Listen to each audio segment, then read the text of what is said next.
Aslinya leluhur kita buta huruf. Ini bukan kata saya ya, tapi komen orang-orang sarkas yang mengklaim leluhur kita gak punya budaya baca tulis. Lebih ke tradisi tutur. Kalaupun ada prasasti, itu sekedar alat legitimasi raja. Dan menurut mereka, masyarakat Indonesia saat ini minim literasi karena leluhur kita lebih sibuk membangun candi dan berperang, di saat belahan dunia lain membangun universitas. Sekali lagi, ini bukan kata saya ya. Dalam Gibah Sejarah kali ini, kita akan bongkar gimana sih aslinya kualitas literasi leluhur di Nusantara klasik. Apakah rakyat di strata terbawah telah melek aksara? Dan tua mana universitas yang dibangun leluhur kita bila dibandingkan dengan Universitas Al-Qarawiyyin, Al-Azhar, dan Oxford yang baru muncul di abad 9 hingga 10? Yuk.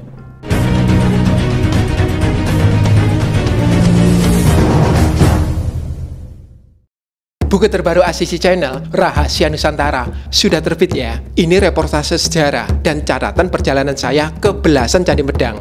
Bisa dibeli di mana? Cek komen atau bio. Yang sudah punya, saya tunggu reviewnya. Dan mari kita lanjut. Mas Sisi, kita kan kemarin beberapa saat lalu merilis Gibah Sejarah 1 ya. Nah dari situ itu ada banyak yang komentar. Oh pantesan. Karena ini ternyata generasi kita sekarang tuh tidak punya budaya baca tulis. Ternyata karena dimulai dari nenek moyang.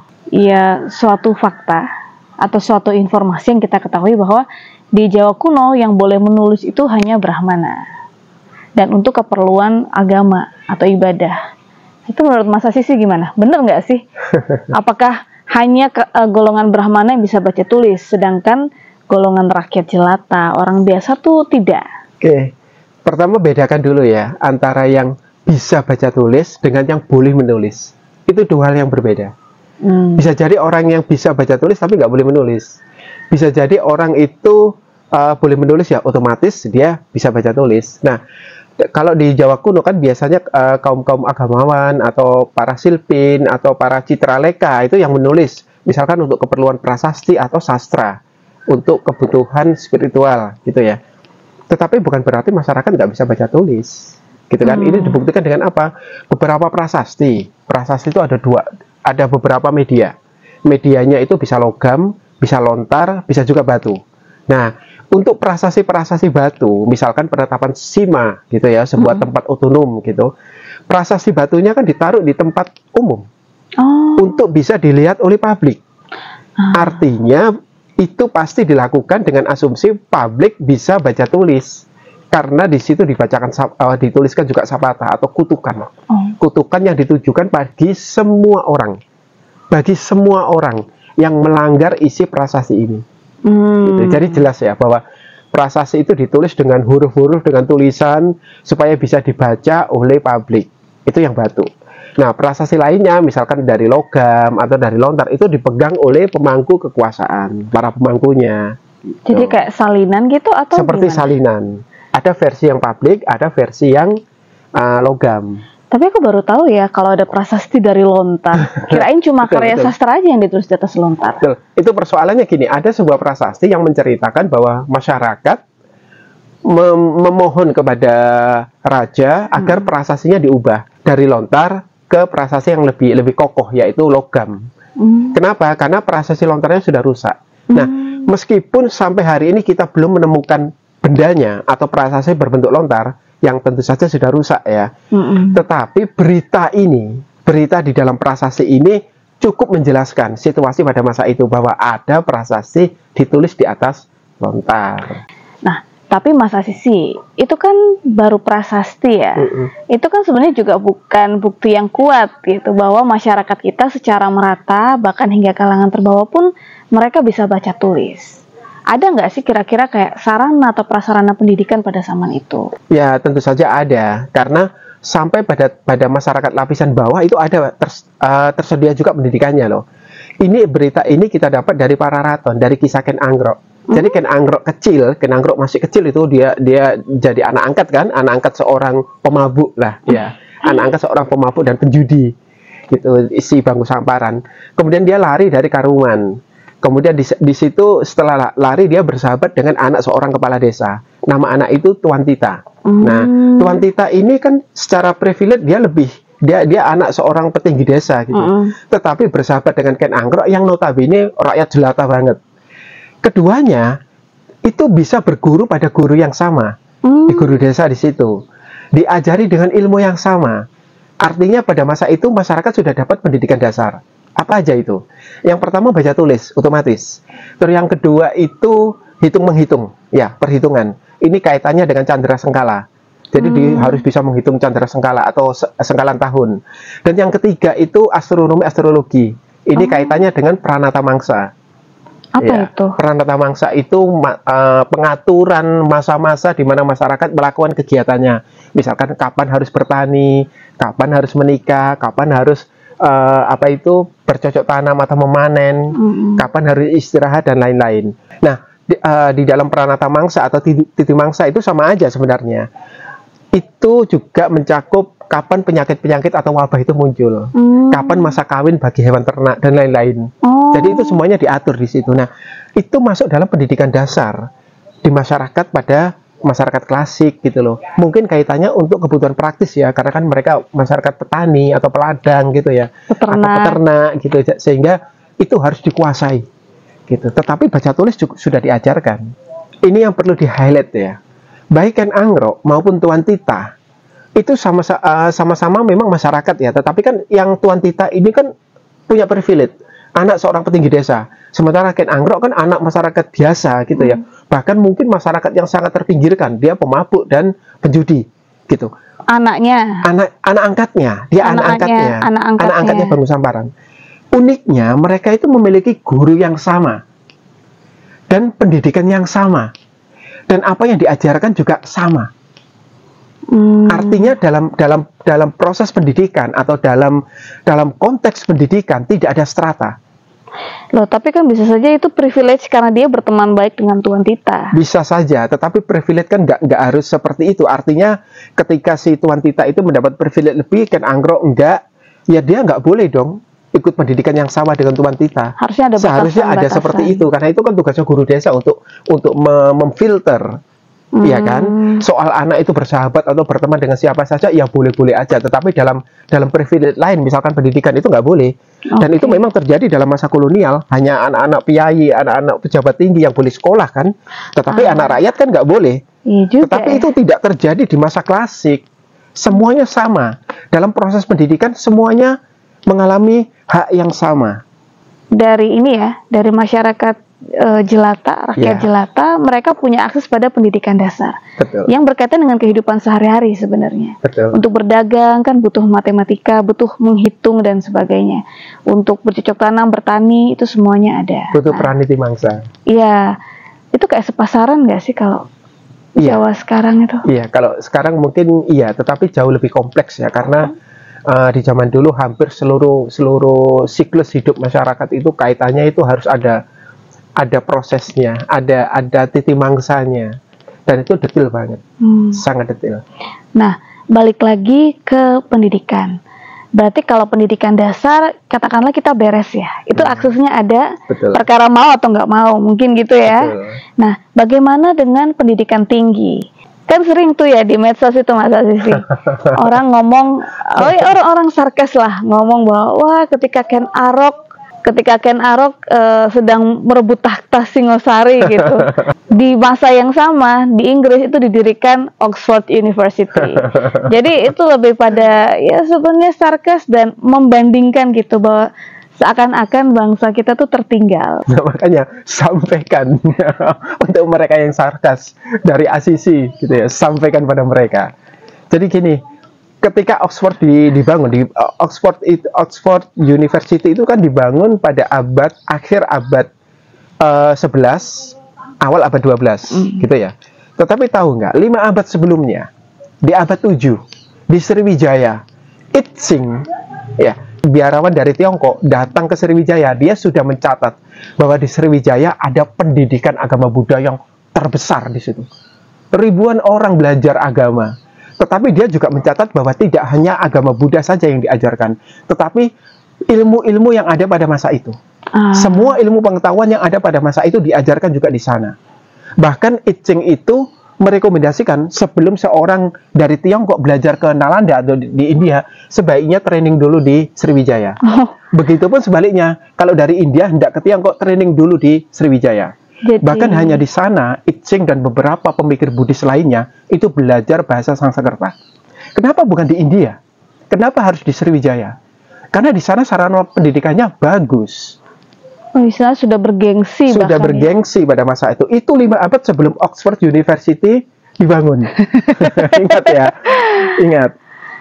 Yang katanya Pancavidya diajarkan di sana ya. Betul, Pancavidya itu 5 ilmu utama di dalam Buddhisme.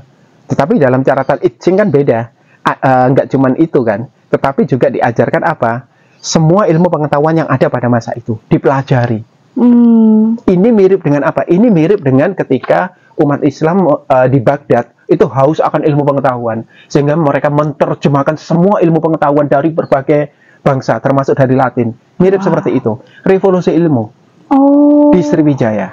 Jadi di revolusi ilmu di Nusantara klasik itu sudah terjadi bahkan 5 abad sebelum Oxford berdiri. Sebelum Oxford berdiri di abad 7. Itu kan peninggalannya masih ada sekarang di Muaru Jambi. Nah ini yang kita telisik bareng-bareng ya. Nanti dicek aja ya di link di atas. Kita lanjut lagi ya Mas Asisi.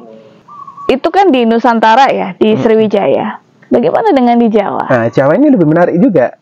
Di Jawa sejak lama itu sudah ada namanya Kadewa Guruan, yaitu tempat belajar agama Siwa.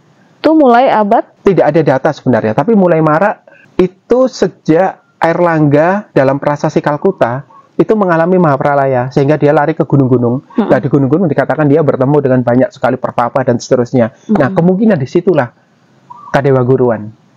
Nah, data tertua mungkin ya, data tertua yaitu Prasasti Kalkuta itu. Data tertulis. Data tertulis mengenai Kadewa Guruan.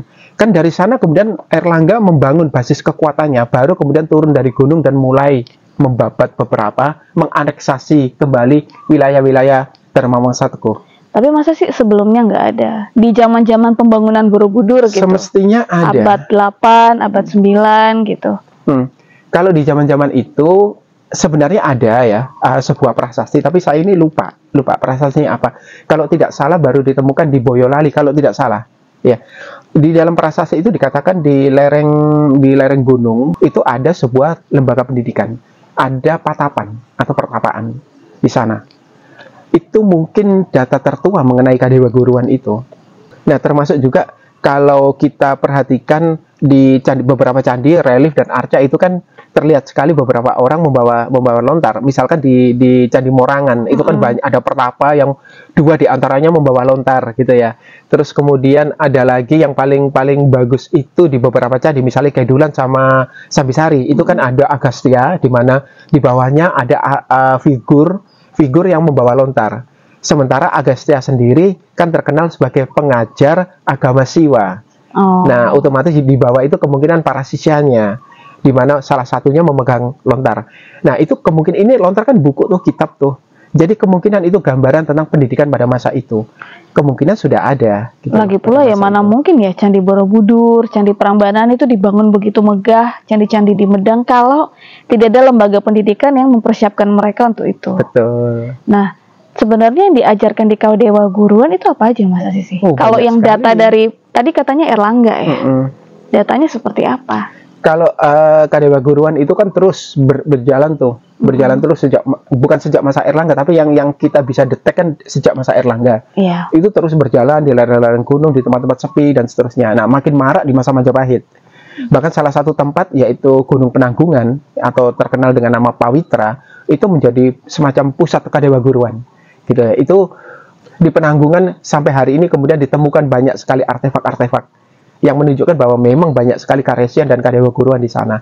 Nah, di masa Majapahit ke belakang itu ada catatan, yaitu apa? Tantu Panggelaran, kitab tentang Kadewa Guruan dan para dewa guru. Dan di sana itu unik. Awalnya di dalam Tantu Panggelaran diceritakan bahwa Kadewa Guruan itu dibangun untuk pelajaran agama Siwa.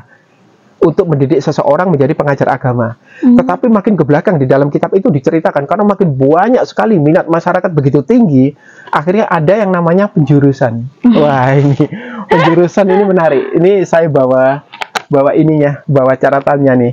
Penjurusan. Jadi di dalam Kadewa Guruan itu ada namanya pendidikan untuk politik ya. Misalkan pengadian itu kan dikatakan mempersiapkan para siswa menjadi pemimpin, gitu kan. Kemudian ada yang namanya ulu kembang pakalpan, yaitu pengurus bunga untuk sesaji. Mungkin juga untuk ngurusin ritual-ritual ya, berbagai macam ritual gitu kan, termasuk Pranata Mangsa tadi itu. Terus setelah itu ada yang namanya pengurus rumah atau puamah, itu mungkin kalau sekarang apa ya, helper, butler mungkin ya, yang dipersiapkan untuk ya mengabdi pada orang-orang yang ya mungkin kaya seperti itu, mungkin loh ya. Ada pengurus manusia, pajanan, ini masih belum jelas juga. Apa babysitter, neni ya. Itu kita konversi ke zaman sekarang supaya mudah memahami gitu loh. Atau ya konselor atau asisten pribadi, kita nggak pernah tahu. Ada juga yang unik, atanek itu pengurus masakan, atau mungkin kalau sekarang tata boga ya, atau chef. Dididik untuk makanan gitu ya. Pemukul gong atau abrih itu mungkin orang yang berkaitan dengan waktu, pengaturan waktu gitu.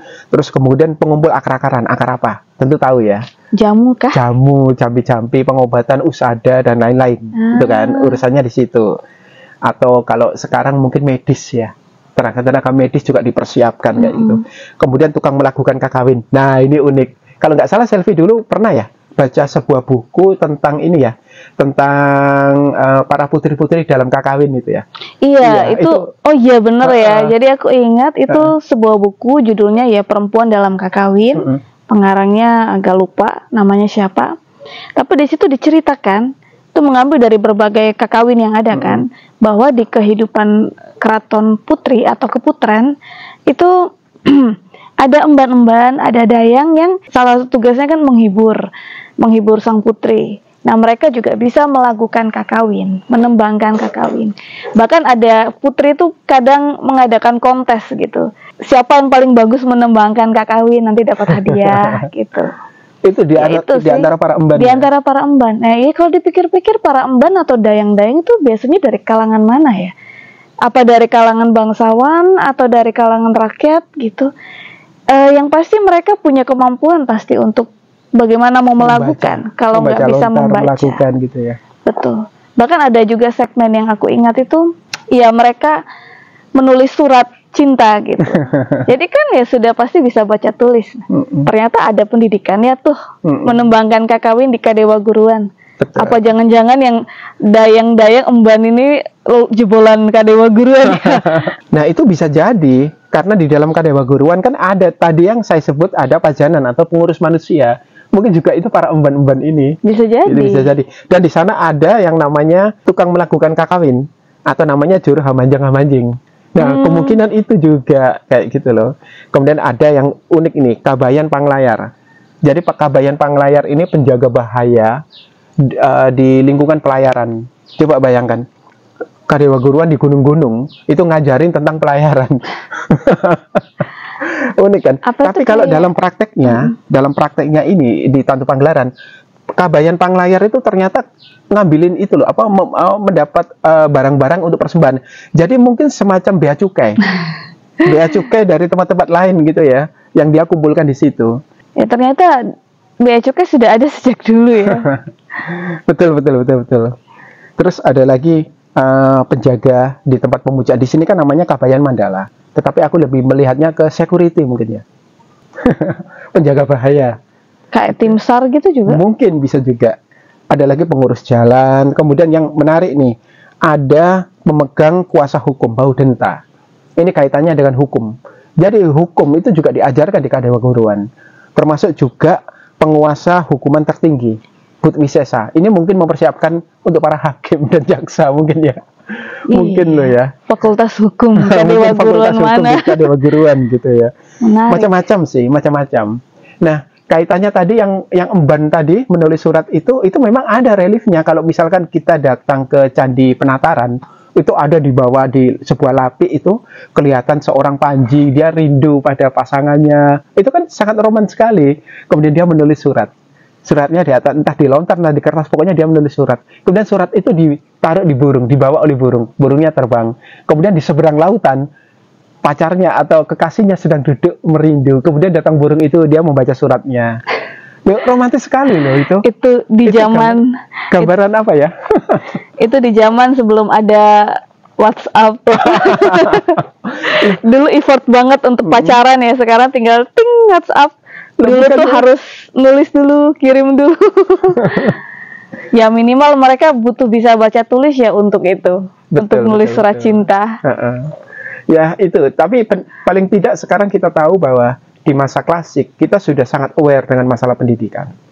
Pendidikan sampai pada dimulai dari pendidikan paling dasar sampai pada yang lanjutan, di mana dengan lanjutan ini mempersiapkan kader-kader yang jauh lebih berkualitas untuk memegang tampuk kekuasaan, gitu ya. Iya, makanya Airlangga kan membangun kemaharajaannya kan dimulai dari gunung. Iya sih, jadi Kadewa Gurun tuh kayak resources ya, atau sumber daya manusia ya. Ya itu masuk akal sih ketika Mas Asisi bilang sepulangnya gitu dari Airlangga dari Kadewa Guruan, dia bisa merebut kembali kekuasaan, membangun kembali kerajaannya. Itu tentu pasti kan butuh begitu banyak tenaga kan, sumber daya manusia. Kadewa Guruan kan pasti menyediakan juga tenaga-tenaga orang-orang yang terlatih atau mumpuni dalam hal bela diri. Betul. Terus mengelola negara ada. Ya intinya semua hal yang dibutuhkan untuk membangun negara baru mungkin ya, atau membangun sebuah pemerintahan yang baru. Betul. Menarik juga sih. Makanya berbagai macam kerajaan atau kemaharajaan jatuh dan bangun di masa klasik nggak ada persoalan bagi masyarakat klasik. Tetap Kadewa Guruan dan tingkat menengah ke bawah itu tetap stabil. Yang goncang mungkin pihak-pihak elit-elit politik, tetapi tidak sampai mempengaruhi ke arus bawah, sehingga seorang penguasa jatuh, yang lain segera tumbuh dengan kualitas yang sama. Makanya kan nggak ada yang namanya keterputusan budaya. Itu 1 milenium loh. Iya. Nggak ada keterputusan budaya atau keterputusan dari segi ilmu pengetahuan, nggak ada. Terus nyambung aja, sehingga kita bisa memandang masa klasik itu kayak utuh gitu.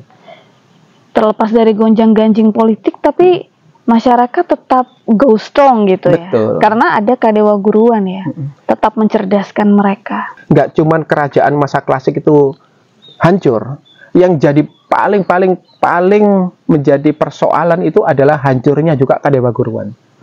Kadewa Guruan itu kan baru diingat sekarang ini oleh sejarawan modern setelah kita menggali sejarah. Salah satu sifat dari Kadewa Guruan itu kan pendidikan yang merata, semua orang bisa mengakses. Nah, ketika masuk masa kolonial, masyarakat itu pernah tumbuh dalam satu periode di mana tidak ada pendidikan sama sekali. Itu penyebab terputusnya, sehingga tidak ada lagi ketika Raffles menemukan beberapa prasasti atau tulisan Jawa kuno, dan dia mencari ada nggak yang bisa membaca ini? Tidak ada yang bisa. Dalam catatan Raffles dia katakan hanya ada nemu 1 orang dari Madura yang bisa membaca tulisan Jawa kuno. Tetapi itu pun apa ya, kalau orang bilang gerandul-gerandul atau apa ya, masih meraba-raba. Kata Raffles nggak lancar, masih meraba-raba. Itu menunjukkan betapa sedikitnya orang yang bisa membaca tulisan Jawa kuno pada masa itu. Karena memang ada keterputusan budaya. Salah satu penyebabnya yaitu Kadewa Guruan hilang. Begitu Kadewa Guruan hilang, hancur semuanya tatanan masa klasik. Gitu kan? Nah, setelah itu orang-orang Belanda tahu bahwa pendidikan itu penting, dan pendidikan itu bisa membangun sebuah bangsa. Makanya masyarakat nggak boleh sekolah, tetap harus bertani, berkebun, dan seterusnya, sampai muncul namanya tanam paksa.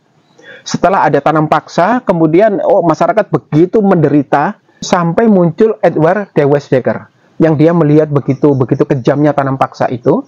Kemudian dia setelah tidak lagi ada di Hindia Belanda, dia menulis buku. Dia kemudian menulis buku yang judulnya Max Havelaar. Dia menulis semuanya di situ, dan bukunya itu bestseller. Setelah bestseller, akhirnya orang jadi tergerak. Bahkan orang Belanda pun tergerak juga yang ada di negeri Belanda, bahwa mereka melakukan kekejaman di tanah Hindia Belanda ini. Baru kemudian muncul namanya politik etis. Politik etis itu di dalamnya bahwa pribumi boleh sekolah, boleh mengenyam pendidikan. Meskipun ya mereka agak-agak nggak rela gitu ya. Yang boleh sekolah itu tentu yang pangkatnya tinggi, anak-anak pejabat, kayak gitu-gitu. Tidak semua orang, tetap dibatasin. Ya, beda banget kan dengan masa klasik. Iya. Beda jauh dengan masa klasik, seorang Ken Angrok, rakyat biasa pun bisa naik menjadi penguasa Jawa. Kalau di sini kan susah, gitu ya. Nah, setelah munculnya politik etis itu, akhirnya masyarakat kita jadi mengenyam pendidikan. Dari situ muncul gerakan-gerakan politik. Kita mulai sadar dengan kemerdekaan, kita mulai sadar dengan kegerakan-kegerakan, dan akhirnya muncul organisasi politik yang memperjuangkan kemerdekaan di situ. Jadi kita tahu bahwa Indonesia bisa merdeka itu karena pendidikan. Dan karena founding fathers-nya itu pun orang-orang terdidik. Betul, karena orang-orang terdidik kan founding father kita. Artinya untuk bisa mengubah sebuah bangsa yang zaman dulu itu dari bangsa terjajah, yang begitu dihisap dan ditindas menjadi bangsa merdeka, itu dengan pendidikan. Tidak ada jalan lain sih. Tidak ada jalan lain. Dan itu sudah dirasakan oleh masyarakat Jawa klasik selama 1 milenium. Pendidikan itu penting gitu loh. Iya ya. Jadi saya ini agak heran ketika ada yang satir atau ada yang nyinyir gitu, yang mengatakan bahwa oh, leluhur kita itu tidak mengenal pendidikan. Mungkin yang dia ingat, otaknya itu hanya mampu mengingat sebatas masa kolonial. Mungkin. Yang paling jauh, di mana pernah ada periode di mana masyarakat kita itu buta baca tulis. Sebelum adanya politik etis gitu ya, buta baca tulis. Mereka lupa kalau ditarik ke belakang lagi, lebih jauh lagi, kita sudah ada lembaga-lembaga pendidikan. Bahkan di abad 7 mendahului Oxford University, kita ada pusat-pusat pendidikan di Sriwijaya, yang dimana semua ilmu pengetahuan pada masa itu diajarkan di sana. Ini yang kita lupa gitu loh. Ya, orang-orang yang satir dan nyinyir itu nggak pernah belajar sejarah mungkin. Nah, jadi memang ya minimal nonton video Asisi ya, yang bagian Sriwijaya ya. Yang bagian Sriwijaya. Nanti bisa dicek ya di link di atas. Nah, menarik sekali ya Mas Asisi. Jadi dari sini tuh kita belajar tentang pentingnya pendidikan, pentingnya mencerdaskan kehidupan bangsa, supaya bangsa kita tetap survive, bahkan tetap bertahan dalam di tengah globalisasi seperti ini ya. Jika kita kembali lagi nih ke masa klasik, ada yang namanya tadi Mas Asisi bilang prasasti pada saat penetapan Sima. Betul. Nah, ini sesuatu yang menarik juga nih Mas Asisi, karena ada yang bicara begini, oh prasasti Jawa kuno itu tuh sebenarnya bentuk propaganda dari pemerintah atau propaganda dari ya raja-raja lah untuk bisa menegaskan kekuasaannya atau ya hal-hal seperti itu. Apakah memang seperti itu ya, prasasti itu alat propaganda? Saya tidak setuju ya sebagai alat propaganda. Pertama gini, prasasti itu ditulis seperti saya bilang di awal video tadi, itu kan untuk dibaca oleh publik. Betul ya? Iya. Prasasti dibuat, misalkan prasasti Sima nih, dibuat untuk menetapkan sebuah Sima atau daerah otonom. Nah, saat penetapan itu diadakan pesta nih. Ini kan event negara. Iya. Betul, kadang-kadang dihadiri raja loh. Berarti event penting. Nah, di dalamnya itu dicatat semua pengeluaran negara. Termasuk hadiah-hadiah yang diberikan atau pasek-pasek yang diberikan pada orang-orang yang hadir, mulai dari pejabat tinggi sampai rakyat. Misalkan pejabat ini dapat emas sekian sewarna, pejabat ini dapat kain sekian, kainnya tema ini, dan seterusnya. Termasuk juga masyarakat, dia dapat kain apa gitu kan, dapatnya berapa, termasuk kalau misalkan dia dapat uang, uangnya berapa. Semuanya dicatat dengan rinci. Jadi kita bisa katakan bahwa prasasti itu sebenarnya catatan keuangan. Catatan keuangan negara. Laporan keuangan keuangan negara. Tapi gitu dipublikkan. Dipublikkan. Nah, ini kan menarik. Karena prasasti itu kan ditulis di atas batu dan bisa dibaca oleh publik. Artinya ada apa? Ada budaya keterbukaan. Nah, ini nih. Ini kita highlight nih. Salah satu jati diri kita yang asli itu budaya keterbukaan. Sehingga masyarakat kita sudah terbiasa kalau negara membuat event, itu pengeluarannya berapa sih? Ya, yang hadir siapa aja? Pejabat yang hadir itu siapa aja, gitu kan? Dari mana aja, masyarakat yang hadir apa, yang disajikan apa, tari-tarian apa, semuanya kan ada di situ. Atau kalau mengundang pertunjukannya apa, dan semuanya detail tuh, catatan itu. Mereka dapat berapa? Nah, ini kalau misalkan kita konversi di masa sekarang itu kira-kira apa ya? Kalau menurut Selvi apa ya? Kalau aku jadi teringat sama ya seorang mantan pejabat ya, yang dia keluar ke luar negeri gitu, kunjungan kerja atau kunjungan dinas, itu semua pengeluarannya tuh dirinci di website pribadinya atau blog pribadinya ya. Tapi intinya masyarakat bisa tahu gitu. Bahkan ketika beliau menjabat, semua rapat internal di instansinya itu di YouTube kan. Kita jadi bisa tahu, oh ternyata rapatnya seperti ini, pengeluarannya seperti ini.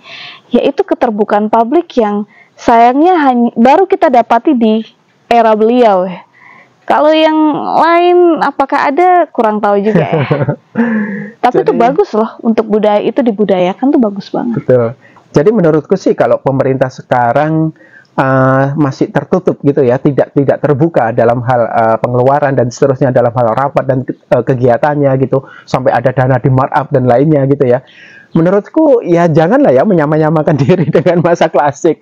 Kalau aku pikir sih nggak level gitu loh dengan orang klasik itu. Mereka kuno, katakanlah hidup di masa yang sudah mungkin ratusan tahun yang lalu, tetapi punya keterbukaan publik yang sebegitunya gitu loh. Iya. Dalam hal pengeluaran negara, kegiatan negara, event negara itu jelas sekali terukur gitu kan. Nggak sama lah, nggak level gitu ya.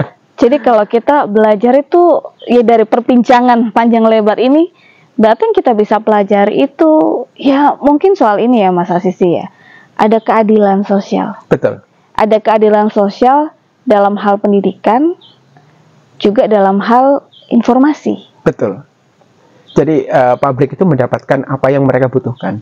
Pendidikan sama di semua strata. Kemudian apa? Informasi sama.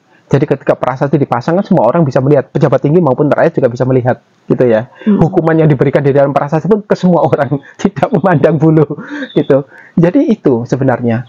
Tetapi aku mau narik kesimpulan akhir dari perbincangan kita ini.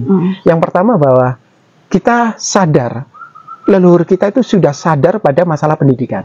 Mereka sadar untuk bisa membangun bangsa, membentuk sebuah bangsa, bahkan mengubah sebuah bangsa hanya bisa dilakukan melalui pendidikan. Itu ya.